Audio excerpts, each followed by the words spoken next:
The world's most powerful man thinks he can crush a young African leader in a live debate. But what happens when the underdog unveils secrets that could topple an empire? This is the showdown that rewrote history. Don't look away. It was a sunny May morning in 2025 at Mar-a-Lago when Donald Trump made a decision that would change his presidency forever. Confident in his ability to intimidate foreign leaders, he personally called Ibrahim Traoré, offering a televised debate. Ibrahim, my young friend, how about we show the world how a seasoned president handles complex international issues? Trump said, his voice dripping with characteristic arrogance. Ibrahim paused, taken aback by the direct proposal. At 35, he had learned to be wary of American politicians, especially Trump. Mr. President, what topics would you like to discuss? Ibrahim asked cautiously. Africa, trade, development. Things you Africans need to learn from us. Trump replied dismissively. It'll be educational for your people to see how America really works. Ibrahim smiled subtly on the other end of the line. Interesting proposal, Mr. Trump. I accept, but I suggest an open format. No script, no narrow topics. Let the conversation flow naturally. Trump laughed out loud. Perfect. The more spontaneous, the better. You'll see how a real president conducts business. After hanging up, Trump turned to his aides, smirking. I'm going to humiliate this African kid on world television. It'll be a lesson in real leadership. In Ouagadougou, Ibrahim called an urgent meeting with Dr. Alonso Ouedraogo. Doctor, Trump has just given us a once-in-a-lifetime opportunity. He completely underestimates our preparation. What kind of preparation, President? Dr. Ouedraogo asked. Puzzled, we've been investigating connections between the Trump organization and corrupt African regimes for 3 years, Ibrahim said with a cold smile. We've never used any information, but Trump has just forced our hand. If he wants a no-holds-barred debate, we'll give him just that. The stage was set for a confrontation neither of them could have fully anticipated. In the days that followed, Ibrahim Traoré immersed himself in preparations that would make history in a secure room in the presidential palace. His intelligence team presented a devastating dossier on the Trump organization's covert operations in Africa. President, said Major Mars Ouedraogo, we have documents proving that the Trump organization laundered money for African dictators between 2018 and 2022, totaling $340 million in suspicious transactions. Ibrahim studied the evidence meticulously, focusing on connections to illegal mining. Confirmed, sir, the major continued. Trump's companies mined diamonds and coltan illegally in Congo, Chad, and Mali, paying bribes to corrupt officials and financing militias. Dr. Ouedraogo brought out even more sensitive documents. President, we have learned that Trump personally approved an operation in 2021 to destabilize the Malian government to benefit his company's mining concessions. How many deaths did this operation cause? Ibrahim asked, his voice thick with controlled indignation. An estimated 2,300 civilians have died in conflicts financed by the Trump organization. Dr. Ouedraogo replied grimly. Ibrahim took a deep breath. And we have irrefutable proof? Audio recordings, bank transfers, emails, documents signed by Trump himself, all verified by 3 independent intelligence agencies. Confirmed, Major Ouedraogo replied. Meanwhile, in Washington, Trump is preparing in a completely different way. This is going to be a piece of cake, he told his aides. Young African versus experienced American president? Please, I'll show him how real business works. His aide tried to warn him. Mr. President, Ibrahim Traoré has a reputation for being very prepared. He's the president of a country no one can find on a map. Trump laughed. How prepared can he be? If Trump had known what Ibrahim had discovered about his covert operations in Africa, he never would have made that call. The evening of May 25, 2025, arrived with unprecedented global anticipation. CNN had organized a debate, which would be broadcast simultaneously to 89 countries. Anderson Cooper would moderate, ensuring a fair contest. In the Atlanta studios, Trump adjusted his signature red tie, exuding confidence. Across the world, Ibrahim sat serenely in his presidential office, secret documents neatly arranged in a folder at his side. "Good evening, world," Anderson Cooper began. "Tonight, we have a historic debate between President Donald Trump and President Ibrahim Traoré on global leadership and African development." The screen split to show Trump in CNN's Plus studio and Ibrahim in a simple but elegant presidential setting. "President Trump," Anderson began, "you called this debate. What is your vision for African development?" Trump leaned forward aggressively. "Anderson, Africa needs to understand that real development comes from partnership with countries that know how to do business. America has built the world's greatest economy. Africans should learn from us." "President Traoré," Anderson continued, "your response?" Ibrahim smiled politely. "President Trump, I agree that Africa needs to learn from international experiences, including learning what not to do when it comes to ethical business." Trump laughed dismissively. "Ibrahim, you're young. You don't understand how the real world works. Business is about winning." "Interesting perspective," Ibrahim replied calmly, "especially coming from someone who considers winning to include illegal operations in Africa." Trump stopped laughing abruptly. "What are you talking about?" "I'm talking about the Trump Organization and its activities in Africa that you clearly thought would remain secret," Ibrahim said, touching the folder next to him. Anderson Cooper noticed a change in mood instantly. "President Traoré, do you have specific allegations?" "I have specific evidence," Ibrahim corrected, opening the folder. "Mr. Trump, would you like to explain the 2021 African Diamond operation?" Trump's face visibly paled when Ibrahim mentioned African Diamond. It was a code name for a top-secret operation he thought no one outside his inner circle knew about. I don't know what you're talking about," Trump stammered, losing his characteristic confidence for the first time. Ibrahim smiled calmly and held up a document to the camera. "This is a memorandum signed by you on March 15th. 2021, authorizing payment of $23 million to militias in Mali for secure mining operations." "That is a fake document," Trump shouted, rising from his chair. "Verified by 3 independent intelligence agencies," Ibrahim said calmly, "including the FBI, which curiously never investigated your African activities." Anderson Cooper was visibly shocked. "President Traoré, are you accusing President Trump of funding militias?" "I am presenting documented evidence," Ibrahim corrected. "Operation African Diamond resulted in 2,300 civilian deaths in Mali between 2021 and 2022, all to benefit the Trump Organization's illegal mining concessions." On the screen flashed devastating photos. Villages burned, families displaced, children orphaned. Every single one of these deaths has a name, Mr. Trump. Every single family destroyed has paid the price for your business deals. Trump was now clearly panicked. This is an orchestrated smear campaign. "By whom?" Ibrahim asked politely. "By the families you've orphaned? By the governments your operations have destabilized? You have no right to impeach me." Trump yelled, "I have the right to defend my continent against predators who masquerade as businessmen," Ibrahim replied with increasing firmness. "I have the right to expose the truth about a man who presents himself as a leader while financing terrorism." "Mr. Trump," Ibrahim continued inexorably, "Operation African Diamond was just one of a dozen similar operations we have documented. Do you want me to continue?" Trump's silence spoke louder than any answer. He had been completely taken by surprise by a young man he considered easy prey. Ibrahim Traoré decided it was time to lay out the full extent of his evidence against Trump. "Since Mr. Trump denies African Diamond, let's discuss Operation Congo Red," he said, flipping pages in his briefcase.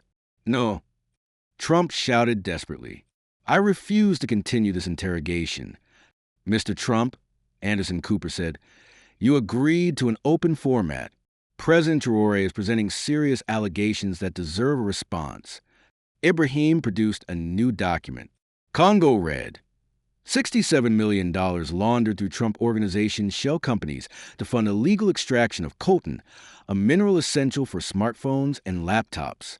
The operation displaced 45,000 Congolese families, destroyed 12 villages, and contaminated rivers with mercury. Also, the Trump Organization could control 40% of the region's illegal coltan production. Trump tried a desperate defense. I never authorized. Your signature is on every document. Ibrahim interrupted, holding up contracts. Your voice is on tapes approving transactions. Your bank accounts receive the profits. On the screen flashed devastating bank statements showing transfers of tens of millions. Bank of America, Deutsche Bank, Credit Suisse. They all processed payments that you knew were derived from illegal activities in Africa. Anderson Cooper was clearly in shock. President Trump, how do you explain this evidence? Trump was now visibly shaking. This is an international conspiracy against me. Conspiracy? Ibrahim laughed. Mr. Trump, you documented your own crimes. You recorded conversations, signed contracts, transferred money. We don't need to conspire when you've left a complete trail. But the most devastating evidence, Ibrahim continued, is a tape of you personally ordering the murder of a community leader in Chad who opposed your mining operations. This is a lie. Trump shouted, but his voice was cracking. A 47-minute recording, verified by voice analysis experts. Ibrahim said calmly, "Do you want to play it back live?"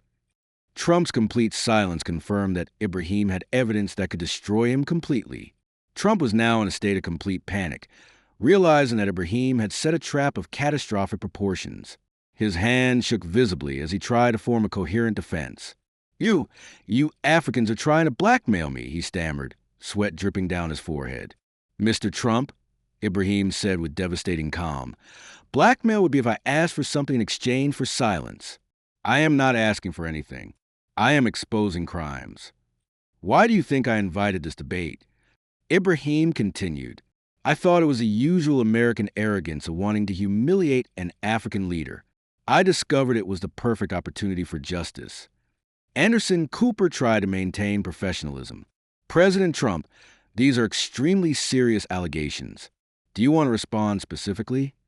"I do not have to answer anything." Trump exploded. "I am President of the United States. And I am President of a country that your operations have tried to destroy," Ibrahim replied firmly. "That gives me the moral right to expose your crimes against my people." Ibrahim showed a photo that made Trump pale completely. Trump shaking hands with a well-known African warlord. "This photo is from a secret meeting in 2020 where you promised Khan Matsuda $50 million in exchange for protection for your operations in Chad." "How did you get this photo?" Trump whispered, clearly in shock. "Khan Matsuda has worked for us for 3 years," Ibrahim revealed with a cold smile. "Every meeting, every transaction, every crime you committed in Africa was documented by our intelligence. You thought Africa was a playground for your criminal schemes. You found out we were watching your every move." Trump tried to get up and leave, but realized he was being broadcast live to the entire world. "You can't leave now, Mr. Trump," Ibrahim said gently. "The entire world is watching. What kind of leader runs away when confronted with the truth?" The trap had been perfect. Trump was cornered with no way out. Ibrahim Traoré decided to make a revelation that would destroy Trump completely. "But there is something else, Mr. Trump. Something that explains why you have never been investigated for these crimes in the United States." Trump looked on in growing terror, sensing the final blow. "We have discovered that you shared profits from African operations with American politicians to secure legal protection," Ibrahim said, pulling out the last folder of documents. The list includes 2 senators, a federal judge, and 3 FBI officials. The room fell silent. Senator Richard Burton received $12 million through a phony foundation. Judge William Hayes, $8 million in fictitious investments. FBI Deputy Director Michael Ross, $5 million in consulting fees. Anderson Cooper was visibly shocked. "President Traoré, are you alleging systematic corruption of the American government?" "I am proving systematic corruption," Ibrahim corrected, showing bank transfers. The Trump Organization did not just commit crimes in Africa. It corrupted the American justice system to avoid consequences. Trump was now openly weeping, realizing the full magnitude of his exposure. Please stop," he begged. "You want me to stop exposing the truth about the man who financed genocide to profit from minerals?" Ibrahim said, his voice thick with righteous indignation. 2,300 families killed in Mali cannot stop their suffering. 45,000 displaced people in Congo cannot stop their pain. Why should I stop seeking justice? Ibrahim looked straight into the camera. The world needs to know that some leaders are criminals in disguise, that Africa is not a playground for Western predators, and that young African leaders are not afraid to expose the truth, no matter how powerful the criminal. Trump had stopped denying, stopped fighting. He was utterly defeated, exposed as the monster he truly was. Mr. Trump, Ibrahim said finally, thank you for this debate. You have given me the perfect platform to educate the world about your crimes. The most powerful man in the world had been torn apart by a 35-year-old he had fatally underestimated. In the hours following the devastating debate, the entire world was in shock. Social media exploded with clips of Ibrahim's revelations, shared billions of times. Hashtags hashtag Trump crimes and hashtag Ibrahim justice went viral instantly. I have never seen such a complete political meltdown, commented a BBC analyst. Ibrahim Traoré has just altered world history on live television. In the White House, total panic. The vice president tried to take control, while Trump had locked himself in the Oval Office, refusing to speak to anyone. We need an immediate statement, said the chief of staff desperately. The president is in a state of complete shock. The U.S. Congress called an emergency session. Evidence presented by President Traoré demands immediate investigation and impeachment, declared the Speaker of the House. If true, Trump committed crimes against humanity. The FBI launched a criminal investigation based on evidence presented by Ibrahim. Documents appear authentic, admitted the director off the record. If verified, it will result in the arrest of multiple federal officials. African countries demanded international tribunals. The African Union voted unanimously to prosecute Trump for war crimes. Africa United demands justice, declared the AU chairman. Global financial markets collapsed. American political instability is unprecedented, reported the Wall Street Journal. Investors are fleeing American assets in droves. NATO called an emergency meeting to question American leadership. How can we trust an ally whose leader is a war criminal? Asked the French president. In a supreme irony, countries Trump had attacked offered Ibrahim protection. President Traoré showed exceptional courage by exposing the truth, said Putin. Russia guarantees the security. China offered similar protection. Courageous leaders deserve protection from retaliation by criminals. Ibrahim had transformed overnight from a relatively unknown president to a global hero of justice, while Trump became an international pariah. A week after Ibrahim's devastating exposé, Trump's situation had deteriorated beyond recovery. Impeachment was approved in record time with massive bipartisan support. The evidence is irrefutable, said the Republican leader. We cannot defend crimes against humanity. The FBI arrested a dozen corrupt officials identified by Ibrahim, including a senator and a federal judge. Operation Cleanup, based entirely on evidence provided by President Traoré, confirmed the Attorney General. The Trump organization collapsed. Banks canceled loans. Business partners fled. Properties were seized for reparations. The biggest political and financial collapse in American history, reported Forbes. African countries filed trillion-dollar lawsuits for damages. Trump owes reparations to every family his operations have destroyed, said a lawyer representing victims. Even more devastating, the Trump family began distancing itself. We cannot be associated with a war criminal, Eric Trump said in a statement. We are shocked and disgusted. Melania filed for divorce immediately. I had no knowledge of the crimes, she said in an exclusive interview. Ibrahim Traoré opened my eyes to the monster I married. Trump tried to flee the country, but his passport was confiscated. Extreme flight risk, said a federal judge. Evidence of multiple crimes in international jurisdictions. Meanwhile, Ibrahim was receiving worldwide honors. President Traoré saved Africa from a predator masquerading as a leader, said Archbishop Tutu. Exceptional moral heroism. The Nobel Peace Prize Committee announced a special award for courage in exposing crimes against humanity and advocating justice for African people. A month after the debate, Trump was indicted on 347 federal charges and faced extradition to The Hague for war crimes. Ibrahim had turned hunter into hunted with surgical precision. Sometimes, reflected Ibrahim in an interview, predators forget that prey can fight back. A year after Ibrahim Traoré exposed Trump's appalling crimes live on world television, the geopolitical transformation was complete. Trump was serving a life sentence in a federal penitentiary, convicted of crimes against humanity and systematic corruption. Ibrahim had become the most respected figure in international politics, a global symbol of justice and moral courage. He was in Geneva, addressing the UN General Assembly on a new era of international accountability. A year ago, the world discovered that the leader of the world's greatest power was a war criminal, he told delegates from 193 countries. Today, we have proven that justice has no borders, that powerful people are not above the law. Applause echoed for 10 minutes. African delegates wept openly, finally seeing justice for crimes against their people. The Trump case has set a precedent. International criminals will be prosecuted regardless of position or power. Ibrahim continued, "The era of impunity is over." The International Criminal Tribunal in The Hague expanded its jurisdiction based on the Traoré precedent. A young African leader showed the world that justice is possible when leadership has moral courage, said the chief prosecutor. America had elected a new president who promised to rebuild trust through transparency and accountability. Ibrahim Traoré saved American democracy from criminality, said the new president in their inaugural address. We are eternally grateful.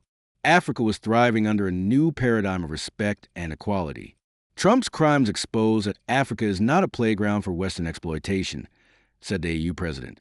We are equal partners deserving respect. Ibrahim established the Traoré Institute for International Justice to train young leaders worldwide. Never again will powerful leaders escape justice for crimes against innocent people, he said at the opening ceremony. In a final reflection, Ibrahim said, Trump thought Africa was weak, that young leaders were naive. He discovered that justice has no age limit, that truth is the most powerful weapon. Sometimes, the greatest criminals make the mistake of underestimating their victims. Trump's arrogance gave me a platform to expose decades of crimes. Justice delayed is not justice denied when someone has the courage to act. The young African leader that Trump tried to intimidate had rewritten the rules of international justice forever. Let us know in the comments below. And don't forget to subscribe for more incredible stories about justice and comeback victories that will restore your faith in standing up for what's right.